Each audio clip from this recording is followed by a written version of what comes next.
Iran పై Israel దాడులు. America అధ్యక్షుడు Donald Trump చెప్పిందే నిజమవుతుంది. ఇరాన్ పై ఇజ్రాయెల్ దాడులు ప్రారంభించింది.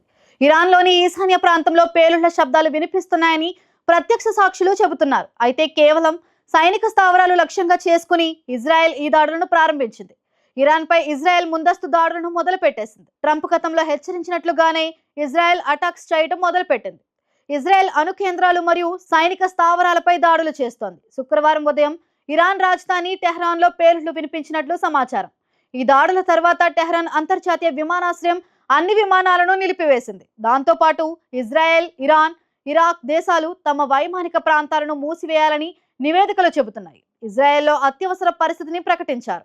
ఇజ్రాయెల్ రక్షణ మంత్రి ఇజ్రాయెల్ కాట్జ్ మాట్లాడుతూ దేశంలో మరిన్ని దాడులు జరగవచ్చునని, ప్రజలు అప్రమత్తంగా ఉండాలని సూచించారు. ఇరాన్లో తమ దాడులు జరిగాయని, ఈ దాడుల కారణంగా ఇజ్రాయెల్లో క్షిపణి లేదా డ్రోన్ దాడులు జరగవచ్చునని ఆయన తెలిపారు. అమెరికా విదేశాంగ కార్యదర్శి మార్క్ రూబియో మాట్లాడుతూ ఇజ్రాయెల్ ఇరాన్ పై దాడులు చేయడంలో ఏకపక్షంగా వ్యవహరించిందని స్పష్టం చేశారు. ఈ ఆపరేషన్ లో అమెరికా ప్రమేయం లేదని ఆయన చెప్పారు.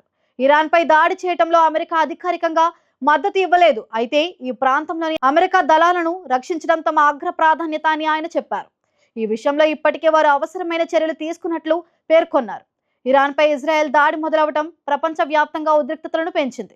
ఈ పరిణామాలు మరింత అంతర్జాతీయ ఉద్రిక్తతలకు దారితీయవచ్చు మరియు ప్రపంచంలో శాంతి పరిస్థితి మరింత కష్టతరమయ్యే అవకాశం ఉంది.